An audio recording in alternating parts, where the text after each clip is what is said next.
Moscow. Judging by the official numbers, Russia can boast of having one of the most effective coronavirus responses in the world, with 367 confirmed cases as of Sunday.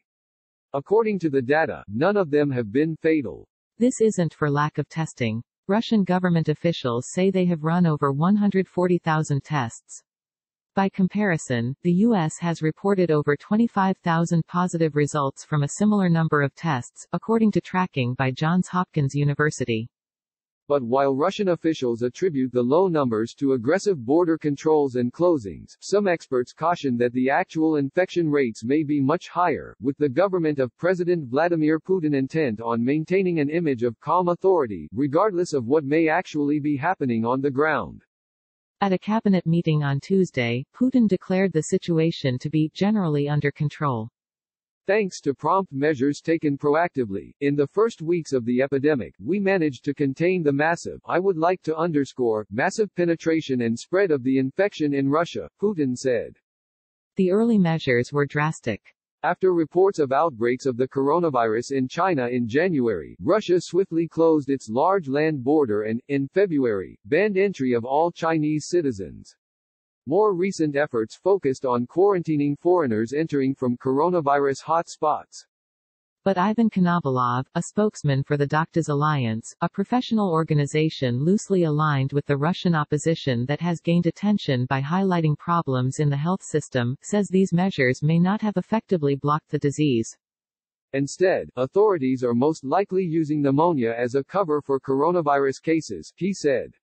According to a few accounts, a portion of the coronavirus cases are being masked as so-called community-transmitted pneumonia, he told NBC News. Patients are diagnosed with pneumonia without being tested for coronavirus, which could have caused it.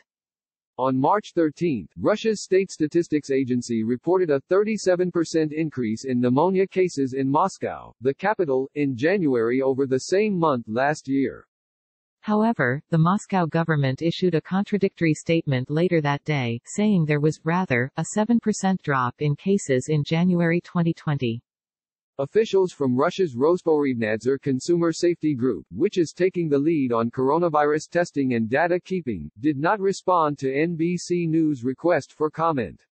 Neither did Moscow Health Department officials.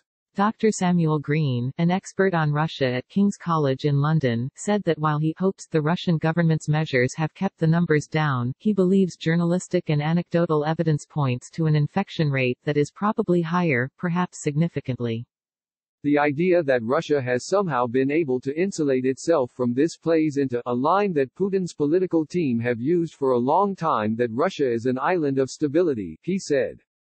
Putin is set to consolidate his power even further on April 22, when the country is scheduled to hold a national referendum on constitutional amendments that would allow him to remain president until 2036. While the government has sought to hammer home a sense of calm and control, there is a growing feeling among the public and civil society that a larger problem is brewing beneath the surface of the official numbers. Some experts have questioned the competency of Russia's coronavirus tests, currently provided by a single lab in Siberia. An investigation by an online medical science publication, PCR News, reported that the official numbers may be low because the test may not be detecting mild cases.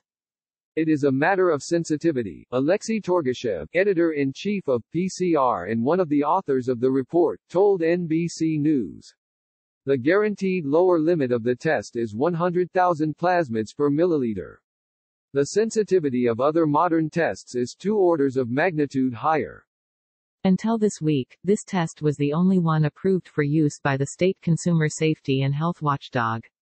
Now, newer and more sensitive tests have been approved, but Torgashev says this is a slow process, and for the moment the Siberian test is the only one in use. We do not know the real epidemiological situation of coronavirus in the country, he said. It may turn out to be the same as the official data, or it may be completely different. On top of test sensitivity, Russia's testing strategy continues to focus on tracking cases coming into the country, now limited mostly to Russians returning from abroad, and those they have come in contact with, as well as pneumonia patients. While insisting the situation remains under control, Russian authorities last week began to drastically increase measures to contain the virus.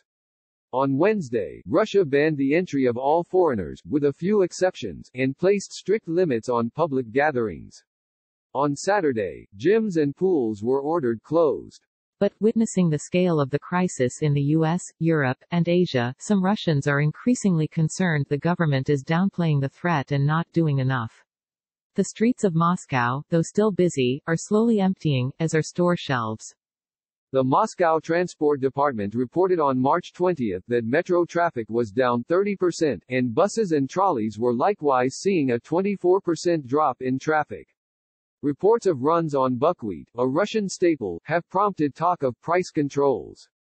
Though the government appears hesitant, for the moment, to impose enforced lockdowns, an increasing number of businesses and citizens are taking it upon themselves to enforce social distancing measures, even as the officials continue to encourage a general calm. Really, I'm just self-isolating because we were asked to work from home, says Olga Kuzmina, 30, a communications consultant in Moscow. Otherwise I'm not taking it that seriously, still going outside for walks and trips to the grocery store every other day. If the infection rates really are as low as they say, then Moscow officials at least seem to be acting according to common sense. Yet some are asking for the government to take swifter, and stronger, action.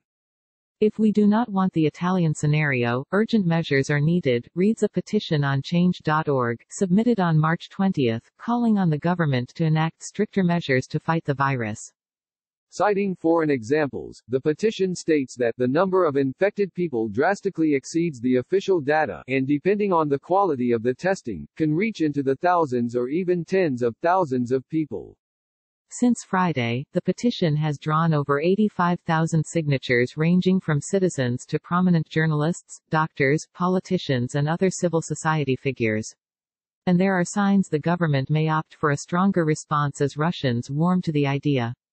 In an interview on the government-funded TV network RT that aired March 20, the head of one of Moscow's infectious disease hospitals tasked with treating coronavirus patients told viewers that Russia faced two outcomes. I look at what is happening around the world, Dr. Denis Protsenko said. If we follow the Chinese scenario, then I hope this will be over in May or June. If we follow the Italian explosion, we can consider September to be a good scenario. Matthew Bodner reported from Moscow, Luke Den reported from London.